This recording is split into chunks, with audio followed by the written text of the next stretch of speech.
Bonjour, dans cette vidéo nous abordons la variation du pH lors d'une dilution et nous allons nous intéresser aux acides forts et faibles, aux bases fortes et faibles, ainsi qu'aux solutions tampons. La problématique de la vidéo est la suivante. Le pH d'un acide fort dépend de sa concentration. On donne généralement cette formule. Et si je représente le pH en fonction de moins log de C, j'ai une droite de pente 1 qui, pour les très fortes dilutions, semble montrer du moins, que la dilution d'un acide fort donne une base, puisque le pH ici, il vaut 9, 10, et puis il va continuer jusqu'à 14 si on veut. Donc ce n'est pas possible qu'un acide dilué puisse être basique. Donc on va d'abord montrer des résultats graphiques pour les grandes dilutions, puis on va faire les calculs pour obtenir ces graphiques, et enfin on proposera un traitement numérique pour avoir les graphes. Donc quand je prends un acide fort très dilué, la valeur habituellement donnée, c'est pH égale moins log de C, alors que la valeur réelle, ici, elle diffère de la valeur pH égale moins log de C pour les grandes dilutions. Et on voit que ici, eh bien, c'est à peu près pour pH égale 6,5 que l'écart devient significatif, ce qui représente une dilution énorme. Alors, une petite remarque, valeur réelle ne veut pas dire valeur expérimentale. Il est en effet quasiment impossible de faire des mesures de pH précises pour des dilutions atteignant le 10 puissance moins 8, 10 puissance moins 9. Donc ce qui est noté ici et dans toute cette vidéo pour valeur réelle, c'est la valeur calculée sans approximation. Pour une base forte très diluée, la situation est semblable, c'est-à-dire que le pH qui est d'habitude proposé comme 14 plus log de C donne cette droite, alors que la valeur réelle s'en écarte ici pour pH égale à peu près 7,5. Pour la dilution d'un acide faible, l'écart est beaucoup plus important. En effet, la valeur approchée ici, pH plus 1,5 de pK plus moins log de C, c'est la droite rouge, ici. Et la valeur réelle, eh bien, elle concorde à la droite rouge seulement pour les grandes concentrations, plus précisément pour une concentration plus grande que Ka. Eh bien, dès qu'on dépasse ici cette concentration, eh bien, il y a un écart important avant qu'on atteigne le pH de l'eau. Alors, si je mets ici la droite correspondant aux acides forts, eh bien, je constate que mon acide faible, ici, eh bien, il se comporte comme un acide fort quand je le dilue. Alors, il faut bien noter, et on verra tout à l'heure que c'est important, c'est pour un pKa de 4. Voilà. Donc, notre acide faible, il se comporte comme un acide faible ici, puis ici, dans cette zone, il se comporte comme un acide fort, et dans cette zone-là, il se comporte comme de l'eau. Donc, on voit, il y a 3 régimes pour un acide faible quand on le dilue. Alors, voyons ce qui se passe quand je considère des pKa différents. Donc ça, c'est pKa 3, c'est très peu différent par rapport à ce qu'on a vu pKa 4. Mais si je prends pKa 6 et pKa 9, on voit que les courbes, certes, elles ont le même allure, mais au pH, elles sont des pH plus élevés pour les grands pK qu'on peut voir ici. Ce pH est plus élevé et ici, il est encore plus élevé. Mais c'est pas tout. Si je prends maintenant la droite violette de tout à l'heure, c'est-à-dire la droite de l'acide fort, ici, elle se superpose, c'est ce qu'on avait vu à certaines dilutions, mais quand le pK augmente, cette droite ne se superpose plus, et elle se superpose encore moins pour les très très grandes valeurs de pK pour les acides extrêmement faibles. Donc les acides trop faibles ne se dissocient pas complètement à grande dilution. Ici, il est dissocié puisqu'il ressemble à un acide fort, par contre là, il ne l'est pas, et là, il est encore moins. Comparons maintenant la dilution d'une base faible. Donc j'ai pris une base dont le couple acide-base vaut pK égale 10 et une base forte. Donc la courbe est la suivante, et c'est pratiquement ce qui se passe pour les acides faibles, au sens où on a une valeur approchée ici, mais qui cette fois vaut 7 plus 1,5 de pK plus log de C, c'est la courbe jaune, alors que la courbe réelle, c'est la courbe bleue, et on voit qu'elle n'est comparable à la courbe jaune que aux concentrations les plus grandes. peu près ici, P 10-3 mol par litre pour un pK de 10. Ça, c'est la valeur réelle pour une base forte, la courbe rouge. Eh bien, on voit que comme pour les acides faibles, eh bien, il y a un comportement de la base faible qui est ici une vraie base faible. Puis ici, ça ressemble à une base forte, avant de ressembler à l'eau à très très très grande dilution.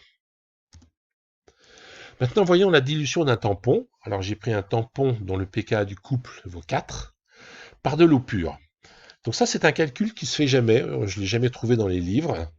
Donc, je vais préciser déjà que le pH est considéré comme stable habituellement. C'est normal pour un tampon, c'est sa propriété, une propriété importante. Donc, on trouve que le pH est donné par la relation d'Andersen, et on dit que la concentration de A- c'est N sur V. Pareil pour la concentration de l'acide faible. On supprime V, et on a une relation qui ne dépend pas du volume, donc le pH est indépendant du volume. Eh ben, ce n'est pas tout à fait le cas, et cette courbe-là le montre. En effet, ici, si je représente le pH, non pas cette fois-ci en fonction de moins log de C, mais en fonction du logarithme du volume d'eau que j'ajoute. Donc, je pars ici d'un volume d'eau dont le logarithme vaut 0, moins 1, donc c'est 100 millilitres, hein, log de 0,1 litre, c'est moins 1, et puis ici, je vois que le pH, eh bien, il est stable pour le tampon jusqu'à à peu près, disons, entre 1 et 10 litres. Hein, d'accord? Ça, c'est 100 litres, ça, c'est 10 millilitres, etc.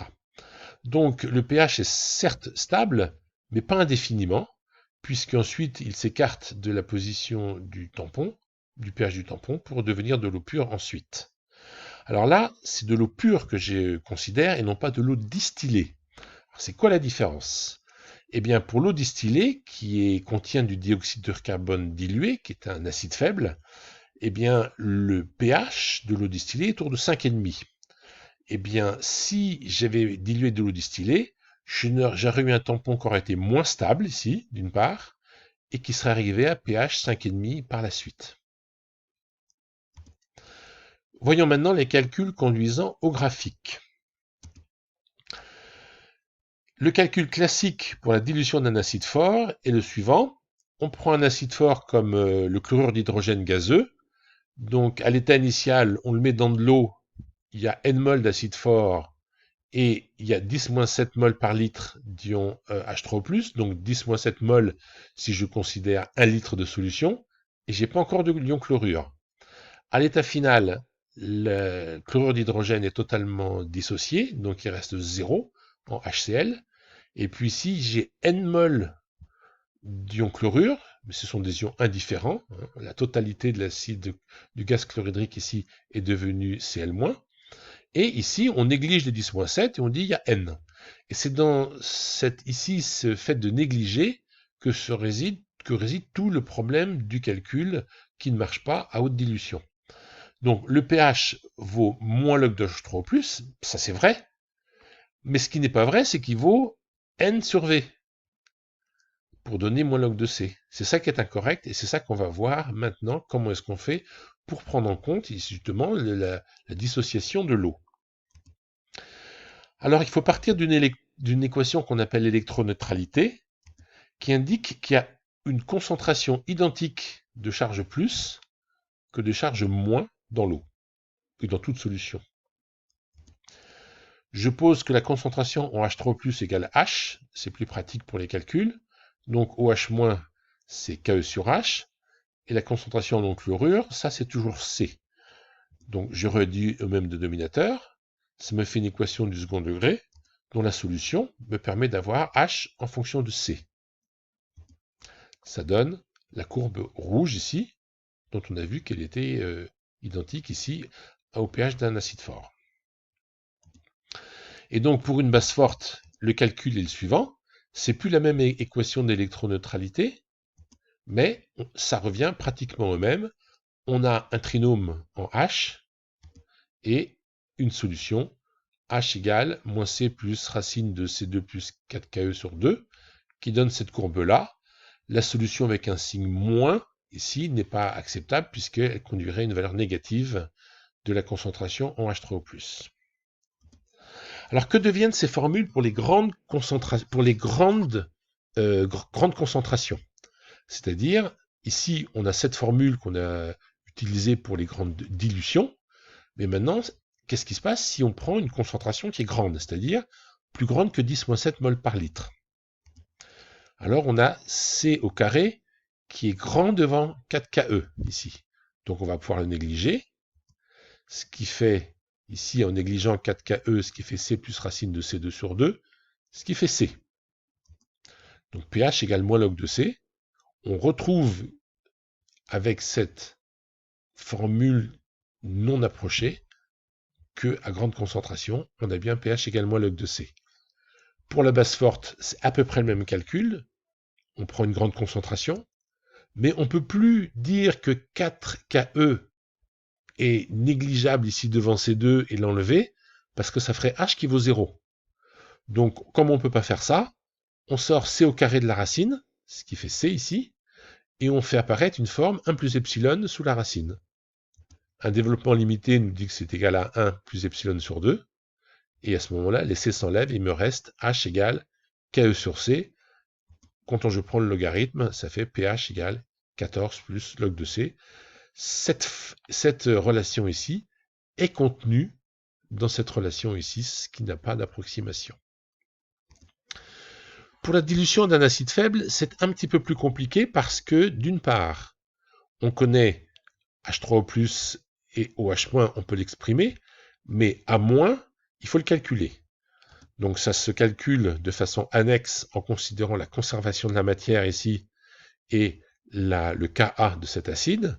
En éliminant AH entre les deux relations, on trouve cette expression pour à moins que l'on vient remplacer ici. Ça donne cette expression qui, réduit au même dénominateur, donne ça. Et là, ça se complique. En effet, c'est une équation du 3e degré en H, dont donc la résolution pour avoir H en fonction de C est très compliquée. Donc on préfère ici reprendre ce calcul et exprimer C en fonction de H plutôt que d'avoir H en fonction de C. Le calcul ici est très rapide à faire. Donc pour tracer les courbes, comment on fait? Eh bien, moi j'ai utilisé un tableur. J'ai pris ma courbe de la dilution d'un acide fort. J'ai mis une colonne pour des concentrations, donc je suis passé d'une concentration de 0,1 mol par litre, et puis j'ai fait une suite géométrique décroissante ici. J'ai fait une colonne pour le pH, donc c'est moins log de l'expression qui est là. Ici on voit moins log de A2 plus racine carrée de A au carré moins plus 4kc sur 2. Et puis j'ai propagé cette formule ici, et j'ai pu avoir donc la courbe que je souhaitais. Pour la dilution d'un acide faible, alors c'est cette courbe-là, hein, c'est plus H en fonction de C, c'est C en fonction de H. Donc cette fois, il faut commencer par H. Donc comme c'est un acide faible, j'ai commencé à pH 3, donc H égale 0,001. Et j'ai propagé ici, de façon géométrique descendante, ma concentration en H3O+. Et puis ici, C, eh ben, j'ai pris moins log de C, c'est moins log de cette expression que j'ai propagée. Alors, pour faire le tracé graphique, j'ai fait ici H en fonction de C, alors que j'avais C en fonction de H ici, mais le tableur il est capable de reconnaître. Et ici, par contre, j'ai fait pH en fonction de C dans ce sens-là. Donc on voit que si le calcul est différent, le tableur, lui, permet d'avoir les deux graphes. Et c'est ainsi que j'ai pu tracer tous les graphes de cette vidéo. Je vous remercie de votre attention.